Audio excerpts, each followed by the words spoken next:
I guess I could tell the story twice because it ain't a story. It happened.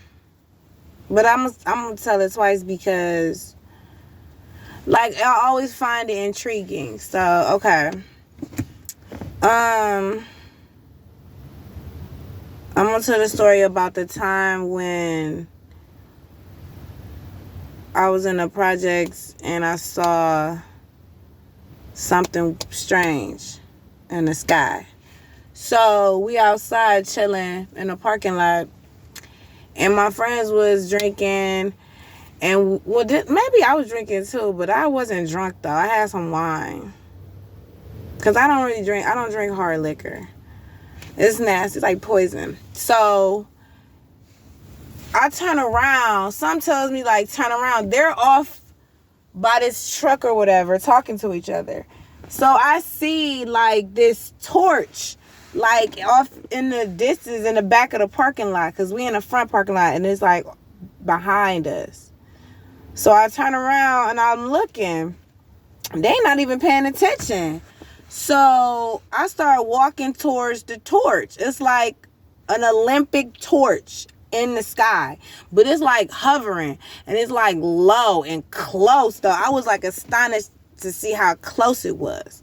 So I'm looking at the torch. I'm like, do y'all see this? So I turn around and I'm like, do y'all see this torch? And so they start walking up like, yeah, what is that?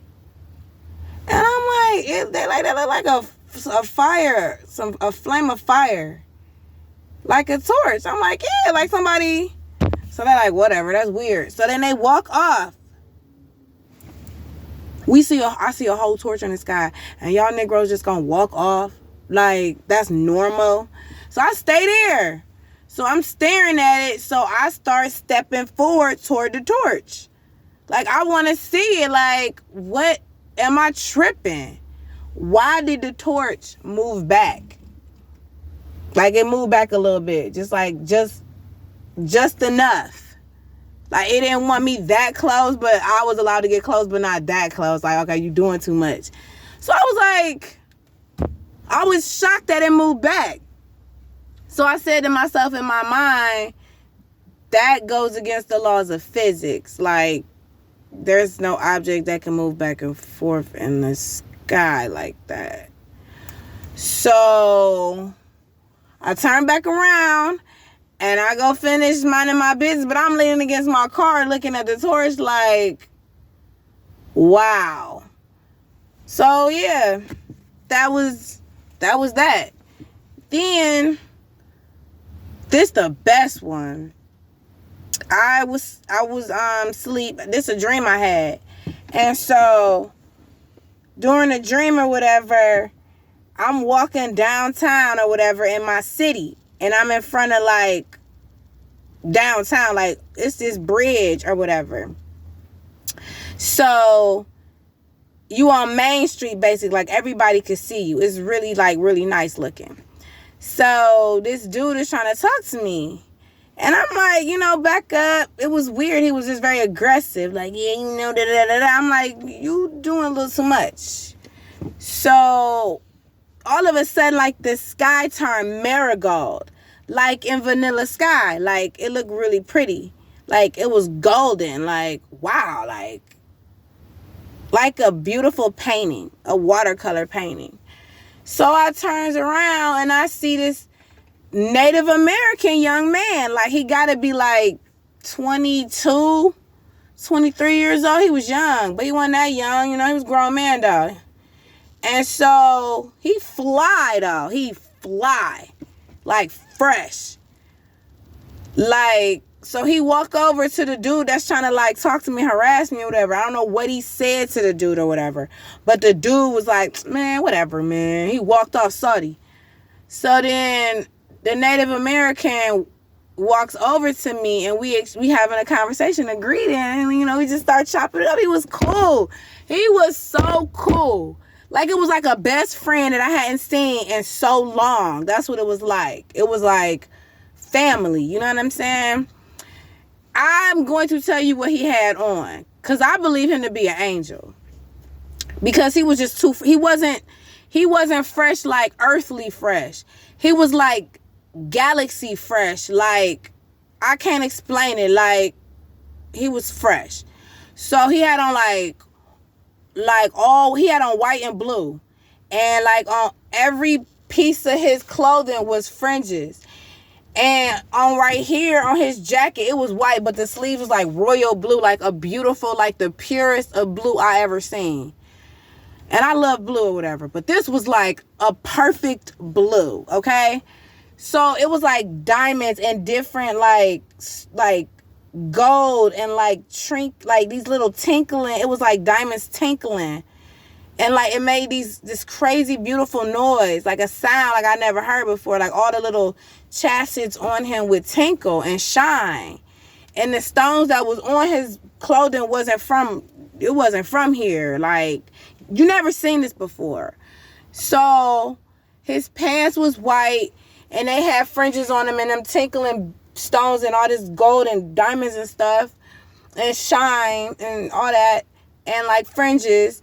And then he had like these blue moccasins, but they was like thick though. And they had fringes on them and like diamonds on them. Like, he was fresh. Y'all just do not understand how fresh this man was. So the thing, I was just sitting there like, we walking, we chopping it up. He telling me all this stuff. I can't remember all the stuff he told me. But we had the best conversation in the whole wide world I have ever had with anybody in my life. I promise you. I never laughed so hard. It's like everything I ever thought or felt, he agreed, like, yeah, and he told me why I felt like that. He told me just everything, like, yeah, this is why you felt like this is why you saw that. I'm like, man, I'm just freaking out, laughing and crying. Like, so we chopping up for a minute, though. We was walking, he like, all right, I gotta go. And I'm like, no, hell, you can't leave. No. So I'm like fighting, like, no, you're not leaving. Like, no, like, we friends. This gang. Like, no, you're not going nowhere. He laughing at me like the whole time, like, you crazy. Like, I gotta go. So I'm like, no, what I'm gonna do? And then he go like this.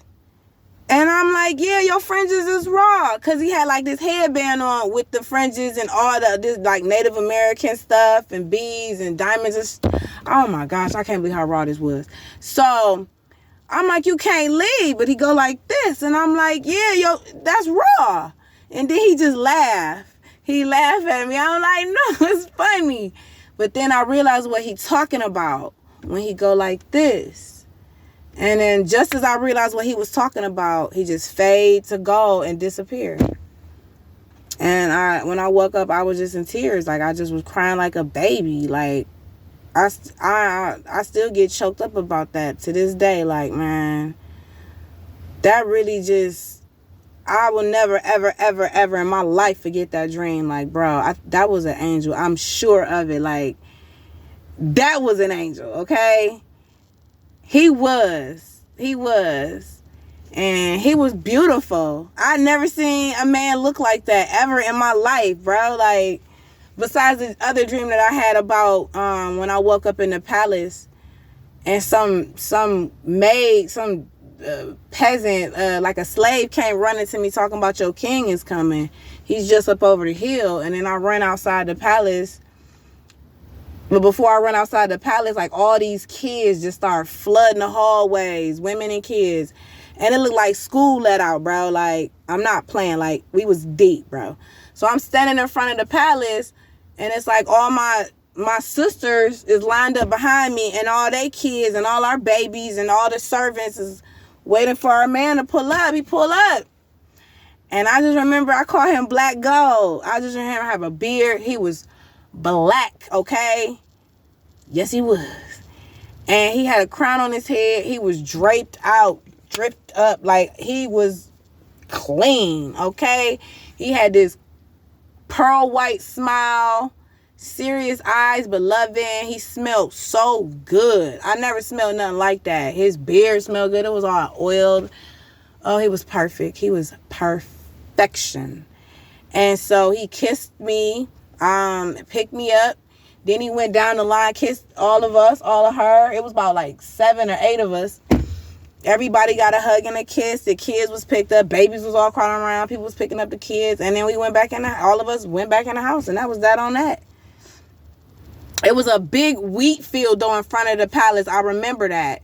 And it was slaves out there, but like nobody was really paying attention to that. But it was like you could see people working the field, but who cares? We just seen him. Our eyes was locked on him and all the gold and all the people that was coming with him, all the workers and the handmaids and everything that was just coming with him. That's all we was focused on. And yeah, I was the happiest I ever been in my life. And that was the one encounter with the torch and the two dreams I had. So I just wanted to talk about that. I hope it wasn't too long. All right, shalom.